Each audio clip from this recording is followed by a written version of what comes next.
Hi, welcome to my channel. The Zero to Genius in Commerce and Accountancy classes. நம்ம பார்க்குறது Commerce 12th Standard Principles of Management. So, Principles of Management, Modern Management படிக்க போகிறோம்.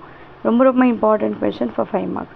So, Principles of Modern Management கொண்டது வந்து Henry ஃபியால். இவர் வந்து father of modern management. இது 1 mark questionல கேட்பாங்க. அவர் 14 principles கொடுத்தாங்க. ஒரு சக்ஸஸ்ஃபுல் ஆர்கனைசேஷன் எப்படி இருக்கணும்னாக்கா இந்த 14 பிரின்சிபல்ஸ் ஃபாலோ பண்ணணும்னு சொன்னார். ரைட், இப்போ இருக்க மாடர்ன் திங்ஸில் இது ரொம்ப இம்பார்ட்டண்ட். எதெல்லாம் வந்து ஹென்ரி ஃபியால் சொன்னது வந்து அவர் வந்து 1841 பார்ன் ஆனார். ஸோ அதுக்கப்புறம் இவங்களோட ஹிஸ்ட்ரி எல்லாம் இருக்குது, அதெல்லாம் இம்பார்ட்டன்ட் இல்லை. ஸோ உங்களுக்கு வேணால் ஸ்க்ரீன்ஷாட் பண்ணி நீங்கள் பார்த்துங்க எப்படியெல்லாம் இருக்குது. மைனிங் கம்பெனியில் வந்து ஒர்க் பண்ணார் அவர். அப்போ வந்து அந்த ஃப்ரான்ஸில், ஸோ அப்போ வந்து லார்ஜ் மைனிங் கம்பெனி ஃப்ரான்ஸில் வந்து அவங்க மக்கள் வந்து அந்த ஒர்க்கர்ஸ் வந்து என்னென்ன ப்ராப்ளம்ஸ் ஃபேஸ் பண்ணாங்க எல்லாத்தையுமே அவர் அது கண்ணால் பார்த்துட்டு அதுக்கப்புறம் அவர் என்ன பண்ணிட்டாரு, இந்த புக்கு ஓகே இந்த பிரின்சிபல்ஸ் வந்து அவர் கொடுத்தாரு. ஸோ அவங்க என்னென்னலாம் ப்ராப்ளம் ஃபேஸ் பண்ணாங்க, என்னென்னலாம் வந்து அவங்க வந்து சஃபர் பண்ணாங்க, அதெல்லாம் பார்த்துட்டு அவர் வந்து இந்த பிரின்சிபல்ஸ் ஹென்ரி ஃபியால் பிரின்சிபல்ஸ்ன்னு கொடுத்தாங்க. ரைட், ஹிஸ்ட்ரியில் எழுத வேண்டாம், ஜஸ்ட் இதுதான். ஹென்ரி ஃபியால் வந்து ஃப்ரெஞ்ச் மேனேஜ்மெண்ட் தியோரிஸ்ட்டு. இவர் வந்து சயின்டிஃபிக் ஆர்கனைசேஷன் ஆஃப் லேபர் அந்த மேலே ஒர்க் பண்ணியிருந்தார். 4 பிரின்சிபல்ஸ் கொடுத்துருந்தாரு: planning, organising, directing, controlling. So இது நாலுமே வந்து இவர் வந்து சைக்கிளிக் ப்ராசஸ்ன்னு சொல்லியிருக்காரு. ஸோ இதுதான் வந்து எப்பயுமே இருக்கும் ஒரு ஆர்கனைசேஷன். 14 பிரின்சிபல்ஸ் என்னென்ன கொடுத்துருங்கன்னா டிவிஷன் ஆஃப் ஒர்க்கு. ஸோ ஒரு ஒர்க்கை வந்து கொடுக்குறப்ப ஒரு ஆர்கனைசேஷனில் ஒர்க்கை வந்து ப்ராப்பராக டிவைட் பண்ணணும். எல்லாத்தையுமே ஒருத்தவங்க மேலே இல்லாட்டி ஒரு சார்ட் ஆஃப் பீப்புள் கிட்ட திணிக்கக்கூடாது, எல்லாருக்குமே வந்து டிவைட் பண்ணணும். அதுதான் இம்பார்ட்டண்ட்டான ஒர்க்கு. சின்ன டாஸ்க்காக கொடுங்க. ஒரு ஒர்க்கை வந்து ஹோல் ஒர்க்கு பண்ணணுன்னா ஒரே ஒருத்தர் கொடுக்காம குட்டியாக அவங்கவுங்க ஸ்கில் தகுந்த மாதிரி நீங்கள் வந்து பிரித்து கொடுத்துட்டாக்கா அவங்க பர்ஃபெக்டாக ப்ரெடிக்டிவாக அவங்களால எஃபெக்டிவாக அவங்களால கொடுக்க முடியும். அண்ட் நீங்கள் எஃபெக்டிவாக அந்த லேபர்ஸை நீங்கள் ப்ராப்பராக யூஸ் பண்ண முடியும். இங்கே நம்ம டேர்ம் வந்து லேபர்னு யூஸ் பண்ணால் it's not that only the one labour. அந்த லேபர்ஸ் எல்லாம் இல்லை, வேஜஸ் எடுக்கிறவங்க அவங்க எல்லாருமே நம்ம காமர்ஸ் டேர்மில் எக்கனாமிக்ஸ் டேர்ம்ஸில் லேபர்னால் எல்லாருமே ஒர்க்கர்ஸ் தான். Right, top level, middle level, manager எல்லாருமே ஒர்க்கர்ஸ் தான் இங்கே லேபர்ஸ்னால். Next authority and responsibility. யாருக்கெல்லாம் அத்தாரிட்டி இருக்குது? அட்மினிஸ்ட்ரேட்டிவ்க்கு அத்தாரிட்டி இருக்குது.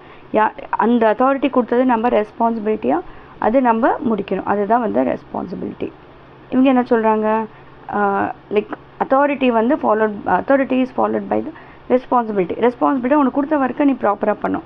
அத்தாரிட்டினே கொடுத்த ஒர்க்கு ஒருத்தவங்க பார்த்துட்டே இருப்பாங்க, சுப்பீரியர்ஸ் பார்த்துட்டே இருப்பாங்க, அதுதான் வந்து அத்தாரிட்டி. டிசிப்ளின், எப்படி அவங்க கொடுத்த ஒர்க்கு ப்ராப்பராக டிசிப்ளின்டாக பண்ணுறீங்களா இல்லையா? ரைட், அவங்க வந்து ஒபீடியண்ட்டாக ப்ராப்பர் கண்டக்டோட ஒரு மற்றவங்களை ஏதோ டவுட்ஸ் இருந்தாலும் மற்றவங்களுக்கு கேட்குறது, இதெல்லாம் வந்து will call it as what, discipline. அப்போ தான் ஸ்மூத்தாக ஆர்கனைசேஷன் ரன் பண்ண முடியும். யூனிட் ஆஃப் கமாண்ட், ஒருத்தவங்க கொடுத்தது கமாண்ட் வந்து மற்றவங்க எல்லாருமே வந்து அதை ஃபாலோ பண்ணணும். இங்கே பார்த்தீங்கன்னா அட்மினிஸ்ட்ரேஷன், மிடில் இருக்கிறது அட்மினிஸ்ட்ரேஷன். கொடுத்தது வந்து எல்லாருமே அந்த இன்ஃபர்மேஷன் ப்ராப்பராக போகணும். ரைட், நிறைய கமாண்ட் கொடுத்தாக்கா கன்ஃபியூஷன்ஸ் ஆகிடும், அது ப்ராப்பராக இருக்கணும்.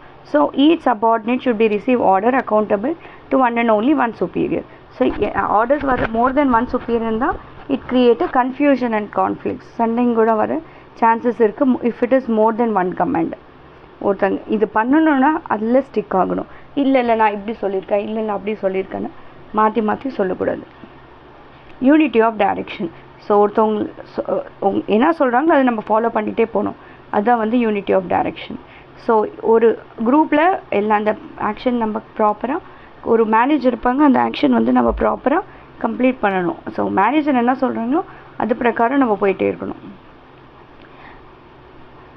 Subordinate of individual interest to mutual interest. So என்னோட இன்ட்ரெஸ்ட் தாண்டி ஜென்ரலாக நான் ஒர்க் பண்ணால் என் ஆர்கனைசேஷன் நல்லது, நான் ஒர்க் பண்ணால் என் ஃபேமிலிக்கு மட்டும் இல்லை என் அது மாதிரி நினச்சிட்டு தான் ஒர்க் பண்ண தவிர எந்துன்னு ஒர்க் பண்ணக்கூடாது. ஓகே, ஸோ எல்லாமே பர்சனல் பக்கத்தில் வச்சுட்டு ஒரு கம்பெனியோட குறிக்கோள் என்ன ஆகணும் அதை நம்ம கவனித்து ஒர்க் பண்ணணும். ரெம்யூனரேஷன். ஸோ எல்லாருக்குமே ஈக்குவல் டிசர்வ், ரைட். ஸோ அவங்களுக்கு தகுந்த மாதிரி ஈக்குவல்னா மேனேஜர் சேலரி அது மாதிரி லோ லெவல் அப்படின்னு நான் சொல்ல, சேம் அதே மாதிரி ஓரளவு ரீசனபிளான வேஜஸ் இருக்கணும் எல்லாருக்கும்னு சொல்லிட்டு. Workers must be paid sufficiently. So இது ஒரு ரென்யூமரேஷன் தான் அவங்களுக்கு மோட்டிவேஷன், ரைட்? இங்கே சேலரி கம்மியாக கொடுத்தீங்கன்னா அவங்க எங்கே ஒர்க் பண்ணுவாங்க? ஸோ ஃபேராக இருக்கணும், ரீசனபிளாக, ரிவார்டிங்காக இருக்கணும். Next degree of centralisation. Centralisation என்னன்னாக்கா சிஸ்டமேட்டிக் அத்தாரிட்டி எப்படி வரும், like top level, middle level, low level, அது சென்ட்ரலைசேஷன் சொல்லுவாங்க. டீசென்ட்ரலைசேஷன் என்னன்னாக்கா எப்படியாச்சும் வரும், எல்லா லெவலில் அத்தாரிட்டிஸ் இருப்பாங்க, அந்த லெவலில் டீசென்ட்ரலைசேஷன் சொல்லுவாங்க. ஓகே, சென்ட்ரலைஸ் பார்த்துங்க அது ரெண்டுத்துக்கும். ஸோ ஒருத்தவங்க வழியாகவே எல்லாமே போகும். இங்கே பார்த்தீங்கன்னா இங்கே சொல்லுவாங்க, அவங்க சொல்லுவாங்க. ஸோ எல்லா சைட்லேருந்து நம்மளுக்கு வரும். Degree of centralisation. ஸோ இதுதான் டிகிரி ஆஃப் சென்ட்ரலைசேஷன், ஆல்ரெடி சொன்னேன். ஸோ மேனேஜ்மெண்ட் பொறுத்து, ஒரு ஆர்கனைசேஷன் பொறுத்து தான் மேனேஜ்மெண்ட் இருக்குது. லைக் பெருசாக இருந்தால் பெரிய சென்ட்ரலைஸ்டு இருக்கும், சின்னதாக இருந்தால் சின்னதாக இருக்கும். Next line of authority or scalar chain. Scalar chain எப்படி, லைக் மேலேருந்து மிடில், அப்புறம் லோவர் லெவல். ஸோ டாப் லெவல்லேருந்து லோ லெவல் வரலாம், அந்த கிளியராக அந்த இன்ஃபர்மேஷன் பாஸ் ஆகணும். எல்லா லெவலில் மேனேஜர்ஸ் லிங்க் ஆகிருக்கணும். ஸோ அதுதான் வந்து scalar chain, line of authority. Next order, both material order and social ஆர்டர்லாம் நெசசரி. இது எப்படின்னாக்கா டிஸ்கஸ் பண்ணிவிட்டு இவ்வளோ இது பண்ணணும், இவ்வளோ வேணும், இவ்வளோ மக்கள் தேவை, இவ்வளோ காசு தேவை, எல்லாத்தையுமே அவங்க இது பண்ணணும். அப்போ தான் வந்து நம்மளுக்கு டைம் வேஸ்ட் ஆகாது. ஹேண்ட்லிங் சார்ஜஸ், மெட்டீரியல்லாம் பக்காவாக நம்மளுக்கு என்ன தேவையோ அதை மட்டும் நம்ம ஆர்டர் பண்ணிக்கலாம். So right message, right person, right time. So அதே தான். ஸோ மெட்டீரியல் எல்லாமே சேஃப்டியாக என்ஷூரிட்டியாக இருக்கணும்னு சொல்லிட்டு.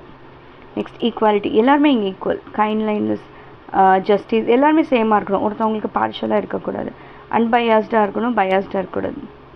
ஓகே, ஈக்குவலிட்டி, எல்லாருமே சேம், பார்ஷாலிட்டி இருக்கக்கூடாது, எல்லாருக்கும் ஈக்குவல் அட்டென்ஷன் கொடுக்கணும். Next stability of tenure of personal.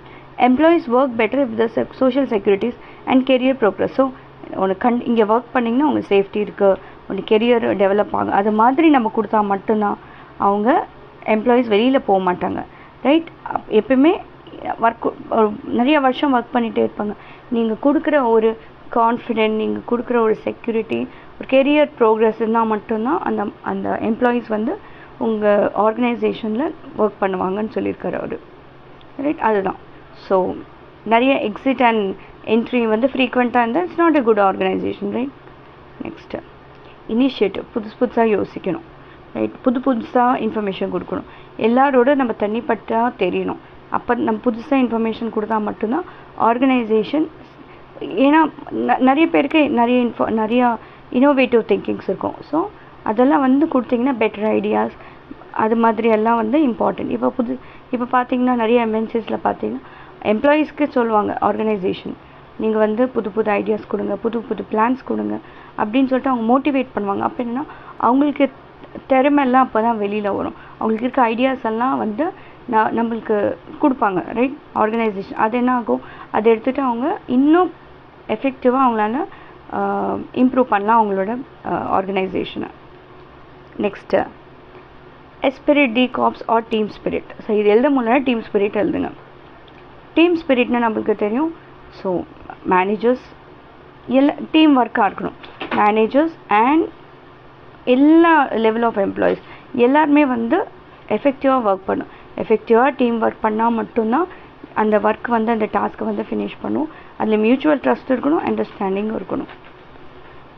So இந்த 14 பிரின்சிபல் எக்ஸாமில் எழுதணும்னு கம்பல்ஷன் இல்லை. ஸோ எனி 8 to 10 எழுதுனா ஞாபகம் வச்சுக்கிறது எப்படின்னா எப்படி, டிஸ்கஸ் ஆர் டியூ, இது ஞாபகம் வச்சுக்கணும். ஏன்னா அத்தாரிட்டி அண்ட் ரெஸ்பான்சிபிலிட்டி, டினா டிசிப்ளின், ஐனா இனிஷியேட்டிவ், எஸ்னா subordinate of individual interest to group interest, centralization, unity of command, scalar chain, stability of tenure of personnel, order, unity of direction, R for remuneration, D for division of work, U for unity and E for equity. ஏதாவது 10 இது ஞாபகம் வச்சுட்டு எல்லா points எழுதிட்டு ஏதாவது எக்ஸாமில் 10 எழுதலாம், right? So இதுதான் வந்து ஷார்ட்கட். அவ்வளோதான். இந்த வீடியோ உங்களுக்கு பிடிச்சிருந்துச்சுன்னா லைக் பண்ணுங்கள், ஷேர் பண்ணுங்கள், சப்ஸ்கிரைப் பண்ணுங்கள், மற்றவங்களுக்கும் ஷேர் பண்ணுங்கள். Thank you all.